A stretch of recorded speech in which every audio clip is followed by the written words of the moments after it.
अस्सलामुअलैकुम, welcome to my channel education at ease. Video को आगे देखने से पहले चैनल को लाइक, सब्सक्राइब एंड शेयर ज़रूर कीजिएगा। जैसा कि हम सब जानते हैं, क्लास 9th के बोर्ड के एग्ज़ाम्स हो चुके हैं। अब वो मूव ऑन होंगे क्लास 10th में, और क्लास 10th में उन्हें न्यू बुक पढ़नी है जो कि है बायोलॉजी की, जिसमें फर्दर आगे के कुछ चैप्टर्स कंटिन्यू हैं। इस बुक का इंट्रोडक्शन देना चाहूँगी मैं इस वीडियो में कि इस बुक में कौन कौन से चैप्टर्स इंक्लूडेड हैं, और इंशाल्लाह मैं इन तमाम चैप्टर्स की एक्सरसाइज को सॉल्व करूँगी और इनकी एक्सप्लेनेशन भी दूँगी। कंटेंट्स देखते हैं। इनमें जो फर्स्ट चैप्टर है वो है गैसियस एक्सचेंज का, second one is homeostasis, next one is coordination and control, support and movement, reproduction, inheritance, man and his environment, biotechnology and pharmacology. Chapter 1 है इसका गैसियस एक्सचेंज। इस चैप्टर के जो मेन टॉपिक्स हैं उसमें सबसे पहले आप इसका इंट्रोडक्शन पढ़ेंगे, देन गैसियस एक्सचेंज एनिमल्स में, प्लांट्स में और मैन, इन तीनों लिविंग ऑर्गेनिजम्स में किस तरह से गैसियस एक्सचेंज होता है, उनका क्या प्रोसेस है, कौन से ऑर्गन्स इंक्लूडेड हैं इसमें। इसके अलावा गैसियस एक्सचेंज इन मैन हम डिटेल में पढ़ेंगे। इसमें हमारे पास लंग्स से रिलेटेड डिसऑर्डर्स आ जाएंगे, रेस्पिरेटरी ट्रैक्ट डिसऑर्डर्स, मैकेनिज्म देखेंगे हम कि ब्रीथिंग का मैकेनिज्म क्या होता है, किस तरह होता है, और इसके अलावा इफेक्ट्स ऑफ स्मोकिंग। चैप्टर 2 है होम्योस्टैसिस। होम्योस्टैसिस का इंट्रोडक्शन, फिर सेम अगेन होम्योस्टैसिस जो है वो प्लांट्स में, मैन में और एनिमल्स में किस तरह है, और हम जो डिटेल में पढ़ने वाले हैं वो होगा urinary system of man. Urinary system में हम किडनी का फंक्शन, किडनी का स्ट्रक्चर बहुत ज़्यादा डिटेल में देखेंगे, इसके डिसऑर्डर्स क्या हैं, इसके डिसऑर्डर्स के बाद इनकी जो डिजीजेज हैं लाइक किडनी स्टोन्स और उनकी ट्रीटमेंट पढ़ेंगे इंशाल्लाह। चैप्टर 3 है इस बुक में कोऑर्डिनेशन। जो प्रीवियस बुक थी उसमें इसका नाम कोऑर्डिनेशन एंड कंट्रोल था। कोऑर्डिनेशन में हम ब्रेन के बारे में पढ़ेंगे, नर्वस सिस्टम के बारे में पढ़ेंगे। मेनली जो ज़्यादा फोकस है इस बुक का वो ह्यूमन नर्वस सिस्टम पे है कि ह्यूमंस में नर्वस सिस्टम किस तरह काम कर रहा है।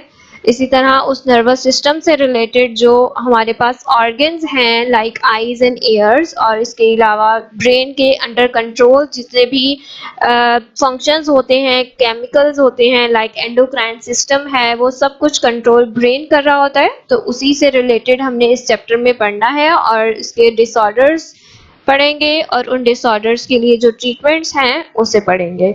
द नेक्स्ट चैप्टर है chapter number 4, support and movement. Support and movement plants में और एनिमल्स में किस तरह की है, और फिर एनिमल्स में सपोर्टिव एंड मूवमेंट के लिए जो सिस्टम मौजूद है वो कौन सा सिस्टम है, वो स्केलेटन है।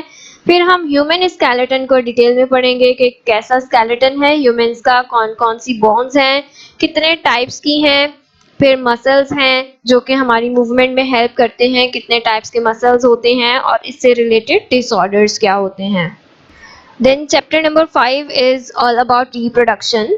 किस तरह से कोई एक लिविंग ऑर्गेनिज्म किसी दूसरे लिविंग ऑर्गेनिज्म को पैदा करता है, न्यू लाइफ देता है। प्लांट्स में भी रिप्रोडक्शन होती है, एनिमल्स में भी होती है, तो दोनों में पढ़ेंगे कितने टाइप्स की रिप्रोडक्शन होती है। और जो यहाँ पर मेन फोकस किया गया है वो रिप्रोडक्शन इन रैबिट है। रैबिट्स में कैसी रिप्रोडक्शन है उसे हम देखेंगे। ये बिल्कुल एक नया टॉपिक है क्योंकि इससे पहले ये कभी डिस्कस नहीं किया गया 9 मैट्रिक की बुक में। रिप्रोडक्शन के बाद है चैप्टर 6, इनहेरिटेंस। इनहेरिटेंस के एक जनरेशन से दूसरी जनरेशन में किस तरह से कैरेक्टर्स इनहेरिट होते हैं, उसमें सबसे ज़्यादा रोल क्रोमोसोम्स का होता है, तो हम उस क्रोमोसोम्स को, उनके जीन्स को बहुत ज़्यादा डिटेल में पढ़ने वाले हैं। देन इनके कुछ लॉज हैं like law of segregation, law of independent assortment जो कि मेंडल ने दिए थे, उसे पढ़ेंगे। देन इसी चैप्टर में इंक्लूड किया गया है वेरिएशन एंड एवोल्यूशन को। लास्ट या प्रीवियस बुक में एवोल्यूशन का चैप्टर बिल्कुल सेपरेट था क्योंकि वो बहुत छोटा सा टॉपिक है, तो इन्होंने इस बुक में इसी चैप्टर के एंड पे ये टॉपिक इंक्लूड कर दिया है। Chapter 7, man and his environment. Environment से रिलेटेड स्टडीज लाइक इकोलॉजी है, इकोसिस्टम का क्या रोल है, कौन से कंपोनेंट्स हैं, कितने लेवल्स होते हैं, flow of materials and energy क्या है इकोसिस्टम में, बायोकेमिकल साइकिल्स हैं, कार्बन साइकिल, नाइट्रोजन साइकिल, ये तो बचपन से पढ़ते आ रहे हैं। इसके अलावा कुछ कुछ न्यू इसमें टर्म्स हैं जिससे आप पढ़ेंगे। चैप्टर 8 है इसमें बायोटेक्नोलॉजी का। बायोटेक्नोलॉजी एक कुछ न्यू इंट्रोड्यूस करवाया गया है एंड आई गेस कि ये बहुत एक अच्छी कोशिश है इनकी कि इसी लेवल से बच्चों को इससे रोशनास करवा दिया जाए।